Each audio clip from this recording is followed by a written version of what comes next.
Nos la va a dar el doctor José Alberto Villeda Bejarano. Él es doctor en medicina, graduado de la Universidad del Salvador, ginecobstetra de la Escuela del Hospital Hoy de la Mujer. Es ultrasonografista del Hospital González Coro de Cuba. Hizo ginecología infanto-juvenil en la Universidad de La Plata, Argentina.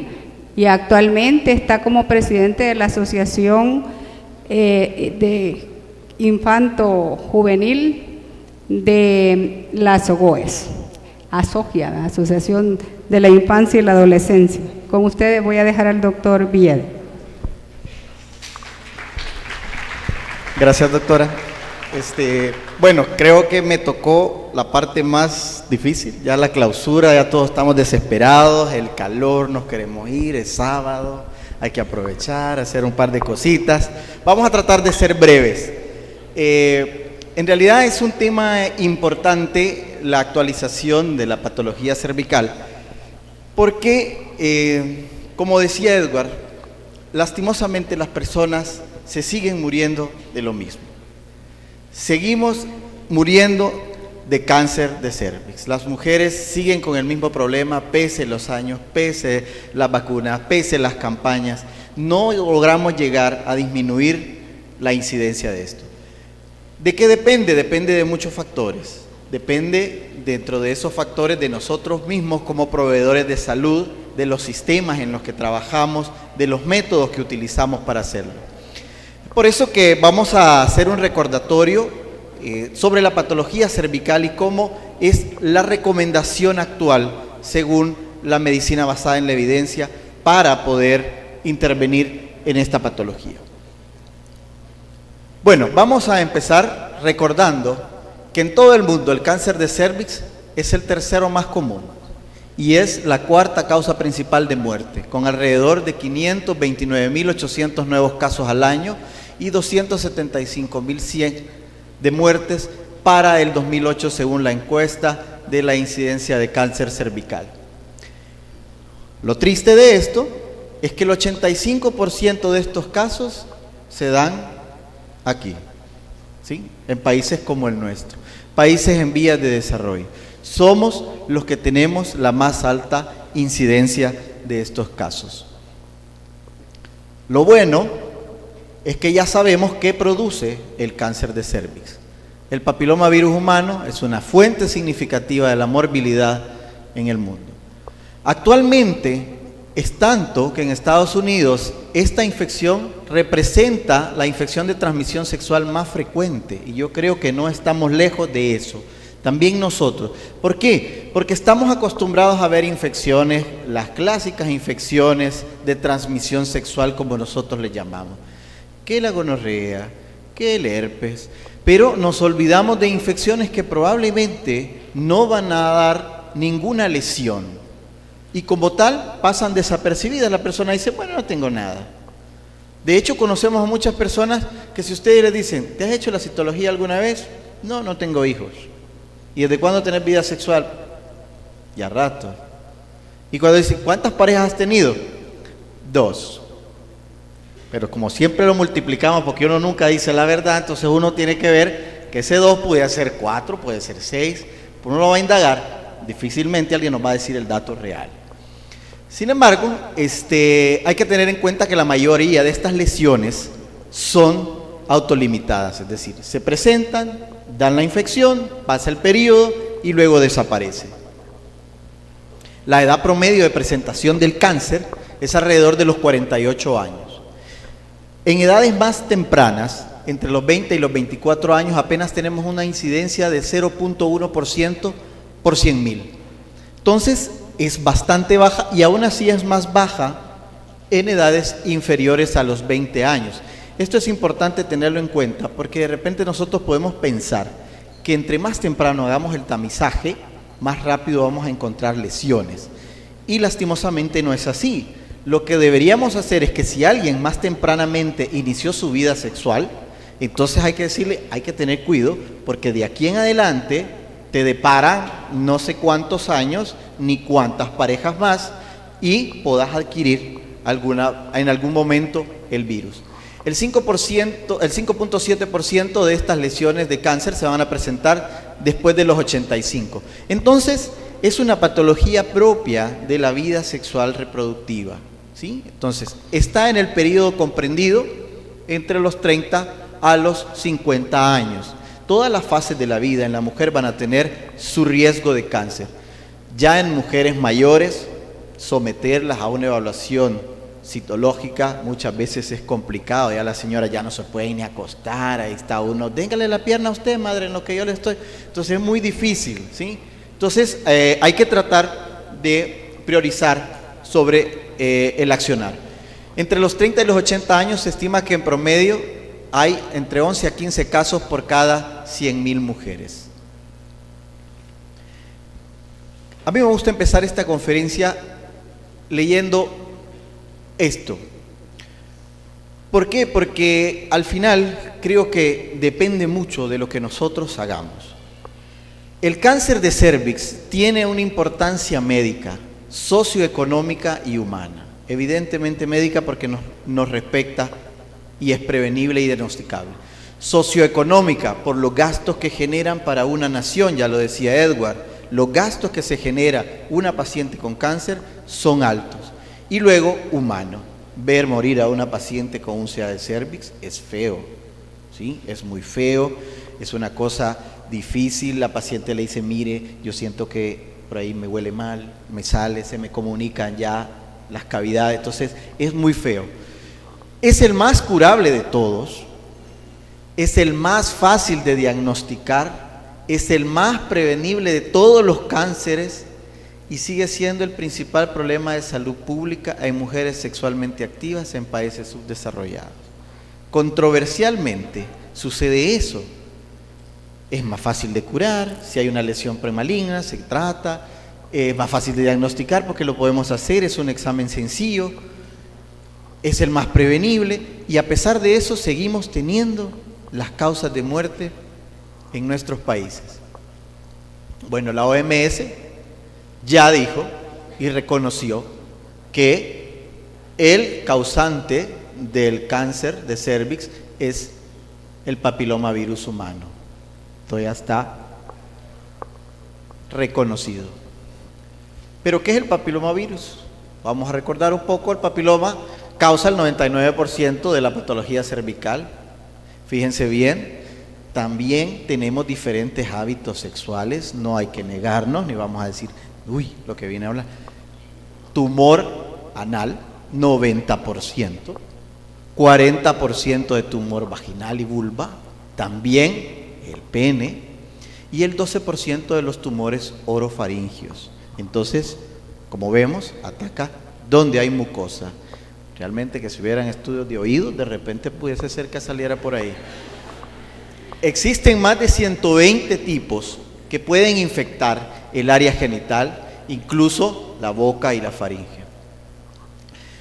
Depende de cómo produzcan o qué tipo de lesiones produzcan, se van a clasificar en oncogenes de alto riesgo, en oncogenes de bajo riesgo y algunos que van a ser de riesgo desconocido y probablemente alto. Se estima que el 70 al 80% de la población habrá adquirido el papilomavirus antes de los 50 años. Pase lo que pase, pase lo que pase. El papilomavirus es el enemigo acechando en la taza de un excusado. Como mencionaba Edward, se puede transmitir con toqueteos, se puede transmitir con objetos, ¿sí? Se puede transmitir de diversas formas. Entonces, a la larga, la mayoría vamos a llegar a adquirir el papilomavirus. ¿Qué es lo que va a pasar? Depende de nuestro sistema de defensa en que esas infecciones sean autolimitadas. De los serotipos de alto riesgo se identifican todos estos, los más importantes, el 16 y el 18. De los de bajo riesgo se identifican 12, que son el 6 y el 11, y es para lo cuales están diseñados las vacunas.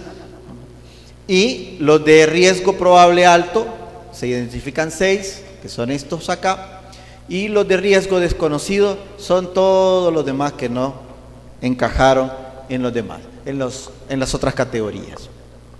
De todos los serotipos nos importa esto, el 16 y el 18. porque solo esos dos, ¿sí? Así como aquí, solo o son de un lado o son del otro, solo esos dos son responsables del 70% de las lesiones premalignas. Entonces esto es importante porque las vacunas o el sistema preventivo está orientado hacia eso, contra estos serotipos del papiloma. El 68% son neoplasias espinocelulares y el 85% son adenocarcinoma. La mayoría de estas infecciones, ese es el problema, por lo cual nosotros no nos damos cuenta, es transitoria, es asintomática y alrededor del 70% va a haber tenido una remisión al año de haber adquirido. Y por si eso fuera poco, a los 2 años casi el 90% está completamente curado. Como cualquier infección, nos llega, nos da, se nos quita, nos curamos, creamos las defensas, pero vivimos por siempre con todo el resto de la vida con el virus que se nos pegó. Así es, como todas las infecciones virales. ¿Por qué? Porque la mayoría de todas las infecciones virales van al ADN, se quedan ahí y de ahí se replican por siempre. Hay factores de riesgo asociados a las patologías. Bueno, este es uno de los factores que puede ser prevenible, que puede ser fácilmente educable y es lastimosamente el que genera controversia, ¿verdad? El inicio temprano de las relaciones sexuales. Se puede postergar las relaciones sexuales. Se ha confirmado que los adolescentes, entre más educación sexual se les da, son los que más retrasan su vida sexual. Entre menos educación sexual tienen, más rápido tienen su vida sexual. Pero hay gente que dice que no hay que hablarles de eso, porque entonces van a tener. Y está comprobado científicamente que no es así. Algún día se entenderá.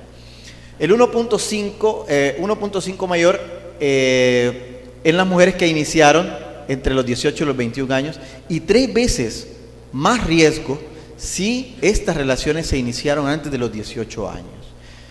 Esto está asociado por 2 causas. 1, por el factor hormonal propio de la adolescencia. Y 2, porque entre más temprano, como les mencionaba, más posibilidades de conocer nuevas parejas en su futuro venidero.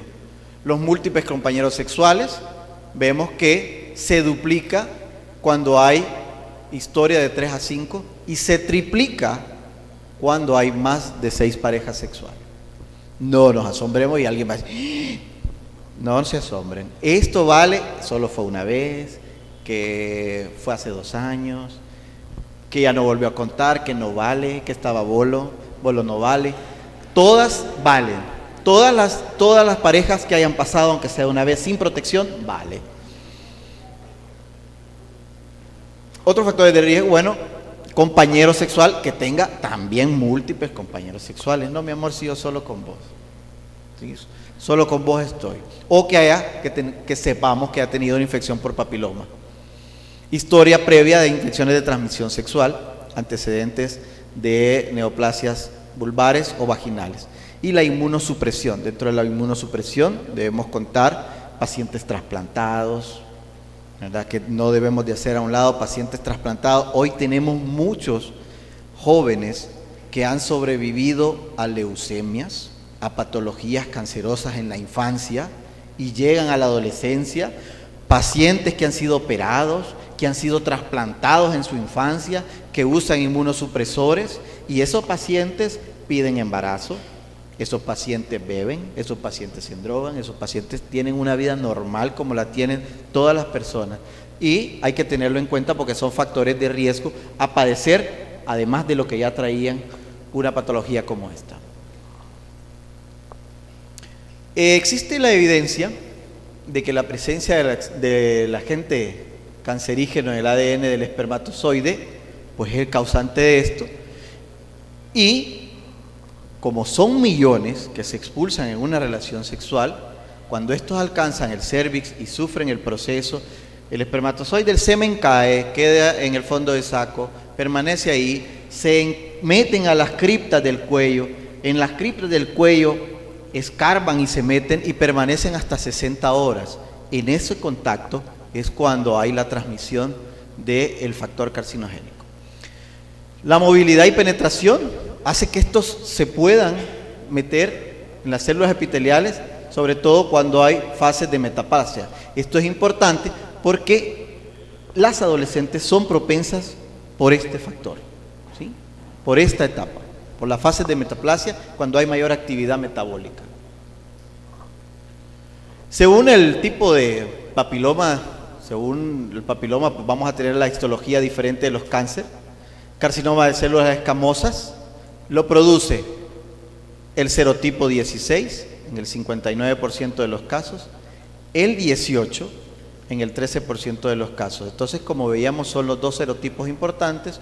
Luego tenemos otros de menor importancia, el 58, el 33 y el 45. Y el adenocarcinoma, que es el otro tipo histológico de cáncer, también vuelve a ser el serotipo 16 y el serotipo 18, que son los que nos van a producir la mayoría de cáncer. En cuanto a la histología, el carcinoma de células escamosas representa el 69% y el adenocarcinoma el 25%. Como veíamos anteriormente, entonces volvemos y decimos, bueno, los causantes son el 16, ¿verdad? El 16 y el 18. Y las otras histologías son en menor cuantía, el 6%. ¿Qué es lo que sucede? Bueno, lo que sucede es que la paciente sufre la infección. Una vez infectada, tiene una progresión.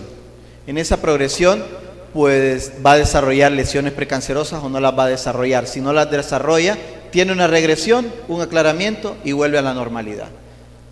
Un mínimo porcentaje, alrededor del 10%, van a progresar después de un año de haber sido infectados por el papiloma. Y por ese tipo de personas es las que debemos orientar el seguimiento.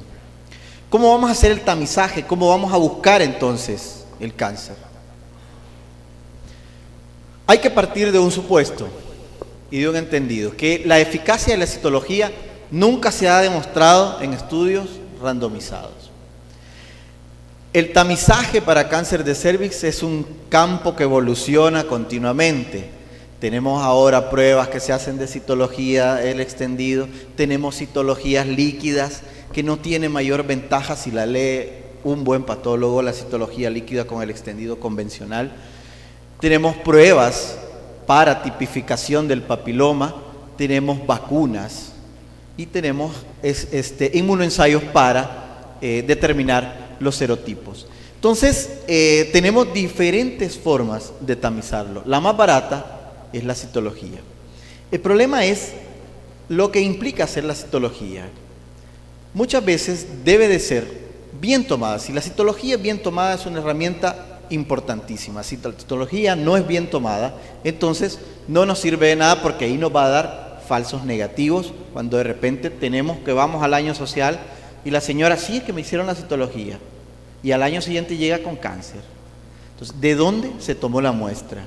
¿Vimos realmente que era la zona donde debíamos tomar la muestra? ¿Nos tomamos el tiempo suficiente para hacerlo? Entonces, sí depende mucho de nuestra intervención. La mayoría de mujeres, como veíamos al principio, van a eliminarlo entre los primeros 8 a 24 meses, especialmente las adolescentes y las mujeres jóvenes. ¿Por qué? Porque están regenerando sus tejidos continuamente.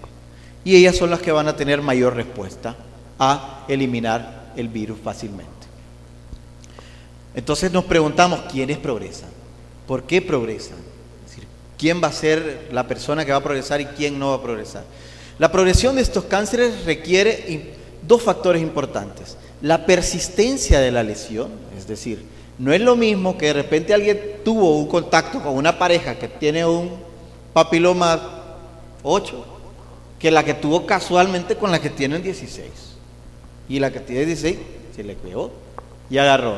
Entonces, y la persistencia, que haya sido solo una vez o que siga viviendo con esa pareja continuamente y continuamente se esté exponiendo a la infección.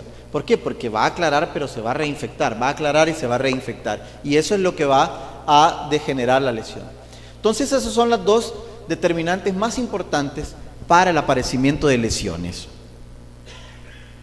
El NIC1 no es sombra de cáncer, no es principio de cáncer, es no es un precursor del cáncer. Usualmente se asocia a papilomas de bajo riesgo. Muchas de las pacientes van a evolucionar y se van a curar solas. Entonces uno puede hacer un monitoreo nada más de la citología. Solamente los casos persistentes, es decir, que la paciente se le hizo, hacemos a los 2 años el nuevo tamizaje y persiste la lesión, entonces amerita un manejo. Antes de esto, no. O que definitivamente esté la lesión y aparezca papilomavirus humano. Que a la vez de eso nos reporten que hay papilomavirus humano, entonces hay que intervenir. Las lesiones de alto grado, entonces sí, estas sí son consideradas precancerosas y aún así, fíjense, hasta el 40% pueden resolver espontáneamente, si son mujeres jóvenes. Entonces algunas de ellas van a resolver espontáneamente. Entonces, si de las lesiones de bajo grado, NIC 1, resolvían hasta el 90%, estas resuelven únicamente el 40% y por eso es que debemos ser más acuciosos con este tipo de pacientes. Los casos de cáncer invasivo representan más una falla en el proceso de tamizaje. El proceso de tamizaje incluye todo: el espéculo si estaba lavado, la persona que hace la citología, la persona que la transporta, la persona que la lee. Entonces hay muchos factores de riesgo. Estos se deben a fallas más del proceso de tamizaje que la prueba en sí. Es decir, cuando las pruebas son realizadas de manera más concienzuda, tenemos mejores resultados. Más de la mitad de las mujeres que progresan a cáncer nunca se habían hecho la citología. Por lo mismo, aún la paciente puede decir, es que mire, yo solo con él he estado toda la vida, pero él ha estado con 10 y lleva todo el historial, ¿sí? Porque uno cuando se mete con una pareja, recoge todos los antecedentes que traía la pareja y se los pasa a la otra persona. Nunca se había realizado la citología o lo habían hecho de manera esporádica. Me la voy a hacer, pasan 5 años y no me la vuelvo a hacer nunca más porque como ya no tengo marido, ya no me la vuelvo a hacer. Entonces, ¿qué vamos a hacer?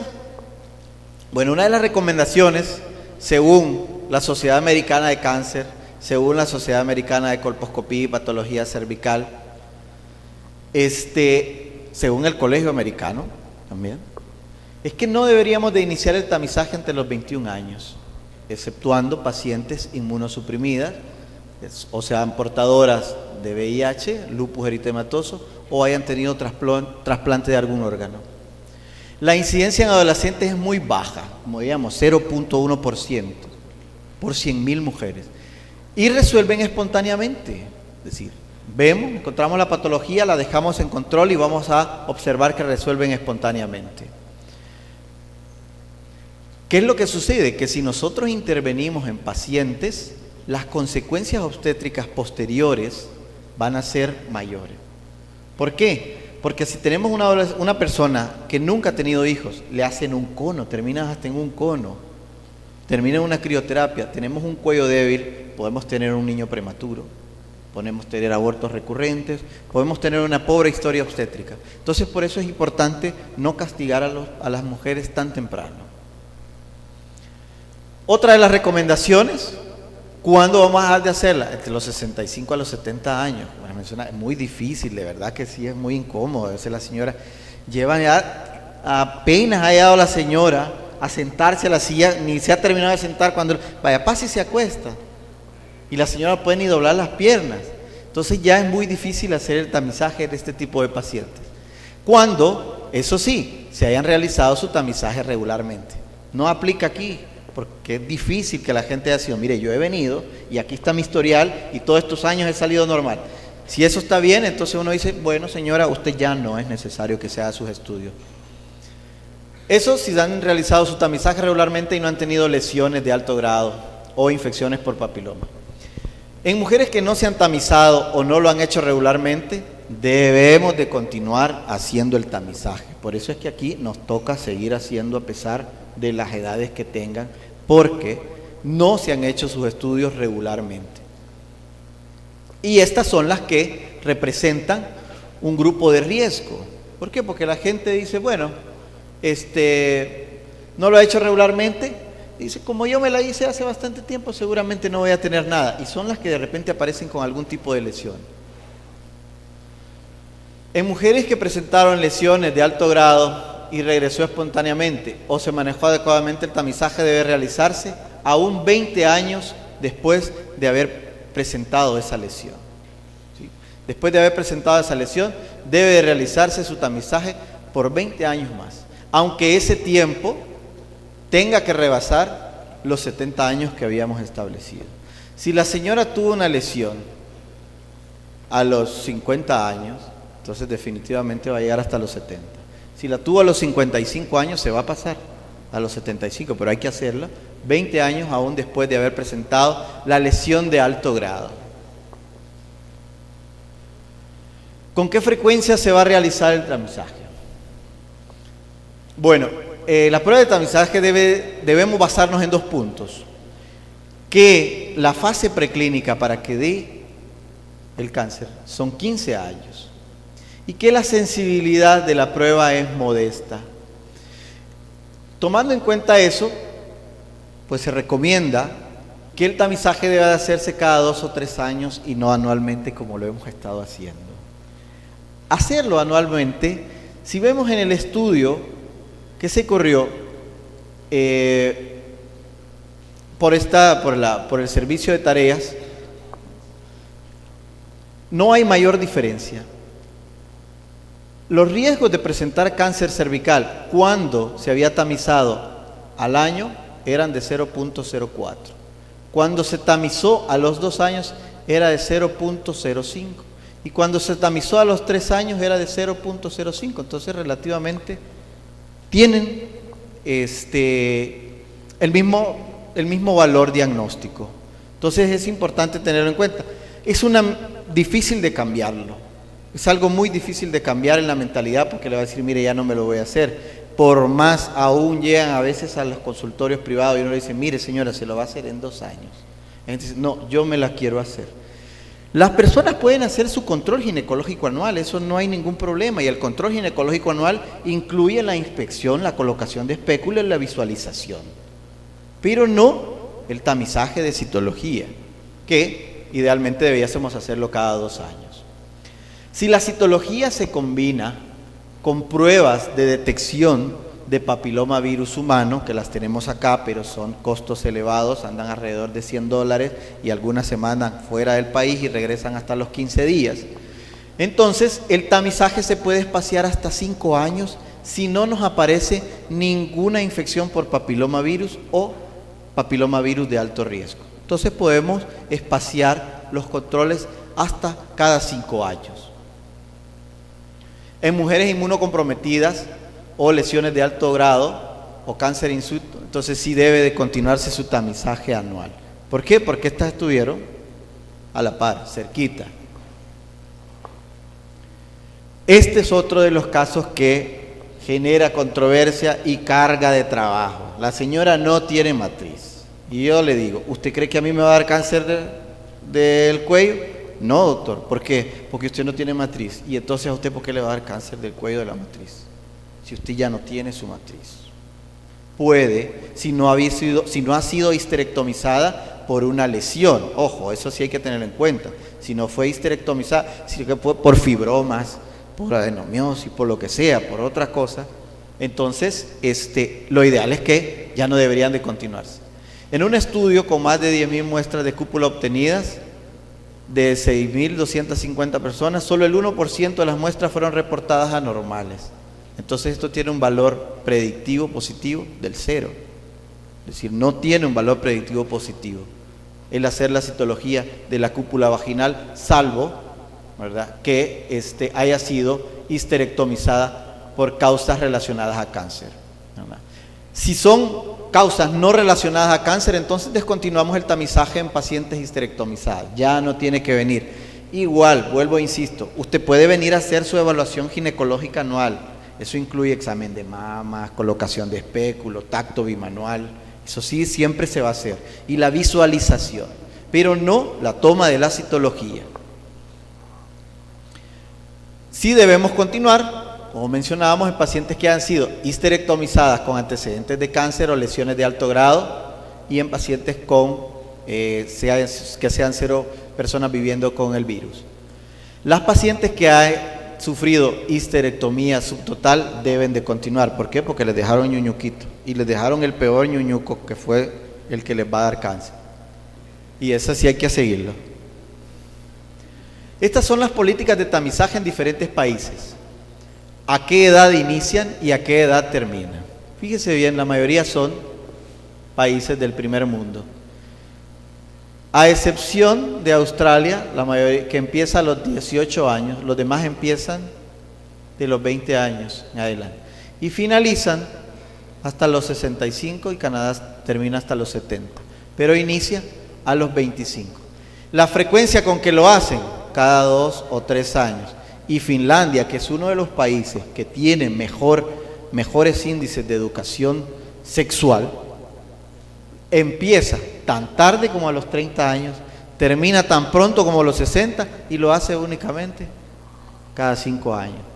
Si lo vemos esto en gastos, estamos hablando de que esta persona se va a realizar 6 citologías en su vida. ¿Y cuántas representaría a nosotros aquí? 30. De los 30 a los 60, 30 citologías. Entonces, eso es un gasto institucional importante. Bueno, los demás países igual. Empiezan tardíamente. Holanda, que es otro de los países también con mucha experiencia y mucho cuidado en la salud sexual y reproductiva, empieza igual a los 30, termina a los 60 y lo hacen cada 5 años. Y los demás, a excepción de Estados Unidos, que empieza a los 21 años y termina a los 65 y lo hace cada 3 años. ¿Qué recomienda la OMS? Que es lo que deberíamos apegar. Empezar a los 25 y terminar a los 64 y hacerlo cada 3 años. Esa es la recomendación de la Organización Mundial de la Salud. Conclusiones: exceptuando por Alemania, todos los países recomiendan la toma cada 2-3 años. Alemania lo hace cada año. Exceptuando Australia, ninguno recomienda el inicio del tamizaje antes de los 20 años, como lo hacemos aquí a los 14 años, ya tenemos a las niñas haciéndole citología. La OMS recomienda su inicio a los 25 y dejar de hacerlo a los 64 y cada 3 años, que es lo que idealmente deberíamos de hacer. No hay una prueba de tamizaje con una sensibilidad perfecta, ninguna tiene sensibilidad perfecta. Prevenir todos los casos de cáncer definitivamente es imposible. La gente, por los factores ideológicos, por los factores de acceso, por todos los demás factores. Y toda mujer debe tener un chequeo ginecológico anual. O sea, es lo que les mencionaba. La paciente no es que no puede llegar a su control ginecológico anual. Le vamos a hacer el examen de mamas, colocación de espéculos, pero no el tamizaje de citología.